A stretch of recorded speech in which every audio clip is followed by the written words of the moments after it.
you are. You popped up for us. It's so great to see you. The Daily Mail has a very interesting story that's saying that Vladimir Putin essentially may be running out of bullets, that he might have a week and a half, 2 weeks max. He's losing warplanes, tanks, all the rest of it. He obviously went into this thinking he was going to bulldoze his way through Ukraine. He's obviously caused a lot of destruction. Don't want to minimize the fact there's over 2 million refugees. But this has not gone as well as Vladimir Putin expected. I don't buy it for a second, Ed, I'll be honest with you. I really think that there's so much misinformation. We've never really seen anything like it. I mean, I've been covering wars now for 35 years, and I have never seen people with their nails done in the Ukrainian flag, right? I mean, we're being corralled into this box where we either have to hate Vladimir Putin and believe everything evil that's said about him and love Ukraine, and there's no in between. And that reminds me a lot of you're either, a white supremacist or you go with the Democrat narrative on everything under the sun. So Vladimir Putin knew exactly what he was doing when he went into Ukraine. The Russian military isn't perfect. They, for example, I've spoken to multiple defense specialists and intelligence specialists from a Defense Intelligence Agency who've studied the Russian military for years.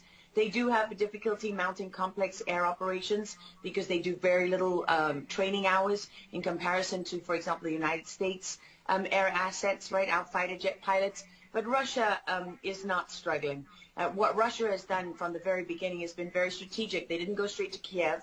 They went to all those bioweapons laboratories that are scattered all over the country. Some of them they built, so they know where they are. They've known where they are since the Soviet Union, because under the Defense Threat Reduction Program, we went in after the fall of the Soviet Union and supposedly turned those facilities from bioweapons labs into public health labs. Although, these days it's hard to believe anything that our leaders tell us because they've lied about COVID, they lied about Russia collusion, they lied about the Ukraine impeachment trial, and there's so much more going on in Ukraine that nobody is talking about. You see such dishonesty when it comes to the history of Ukraine. You see dishonesty when it comes to the Azov Battalion, which is funded by the U.S. and NATO. I mean, you can find pictures of them online holding up the NATO flag and the swastika at the same time. Their own emblem contains the black sun of the occult, which was a Nazi SS emblem.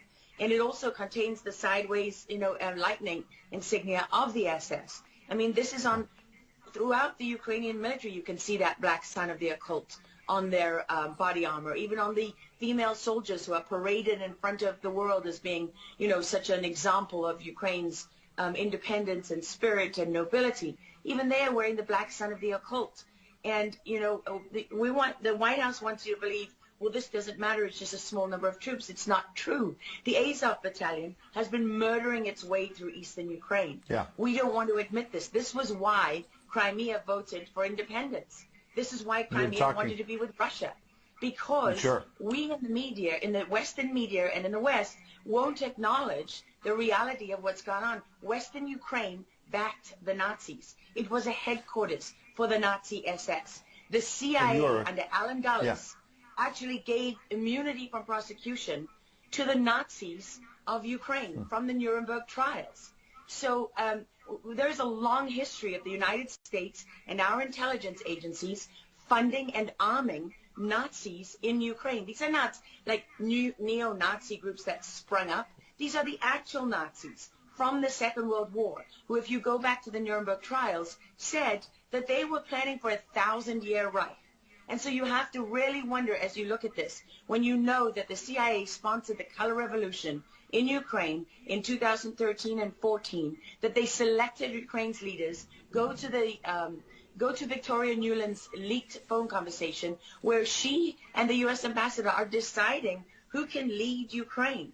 I mean, there's as much interference here as you could possibly imagine before you even get to Hunter Biden, Nancy Pelosi, John Kerry, and Mitt Romney, and all of their children who are employed, who earn millions from Ukrainian gas companies. Yeah, you are pointing, pardon me, to a real credibility crisis for our leaders. I want to let Karen Turk jump in. Yeah, I wanted to bring up the fact that President Zelensky is Jewish, and I don't know exactly how this factors in, but there's some very interesting points in what you're saying. And looking at this, you could think it's political theatrics. You made a very good point at the beginning that you think that Putin is in control. And I actually want to play something that Jen Psaki said, because it seems that the White House is actually echoing that sentiment. Watch this. Well, the end game is really a question for President Putin. We have completely crushed his economy. We have provided military assistance, humanitarian assistance to the Ukrainians, enabling them to fight back for far longer than the Russian leadership anticipated. And again, he has to determine what the path forward looks like for him. Thanks, everyone. He's determining what this looks like, and I think that's a lot of what you said, Laura. I'd love to get your thoughts on that, what you just watched. What troubles me about the moment that we're in is that we have such a selective and a narrow reading of history. President Zelensky may be Jewish, but he's not the only one in this who suffered during the Second World War, whose ancestors suffered, right? I mean, look at Putin. How many relatives did he lose in the siege of St. Petersburg? People don't know their history. They don't know what made Vladimir Putin. And I'm not I'm not defending him. I don't need to defend Vladimir Putin. My job as a journalist is to try to understand what is the truth here. I don't like being lied to. And we're being lied to on an epic scale. When we're told your only choice is you have to be 100% with Zelensky, who's a puppet, who you can find on the internet in black stilettos and leather pants, with shirtless, doing a spoof Dancing with the Stars kind of entertainment video. That's a mock of a Ukrainian group that does this kind of satanic occult type of music video. And I mean, Zelensky was selected like so many of our leaders. And honestly, with big tech and with election fraud these days, we don't know how many leaders all around the world have been selected for us and weren't actually voted in. But what we do know is that there are increasing problems with technology and the digitization of our world. Because look at what's happening with COVID. Look at what has happened globally. We are fighting the same battles all over the world. To pretend that this war is about Russia and Ukraine is just a barefaced lie. If Putin has been warning for 15 years that he is not going to stand by while the globalists take over the world, build bioweapons facilities and whatever else they're doing in Ukraine, Ukrainian oligarchs. Ukraine has been a center of money laundering for many of the leaders in this country. For how long?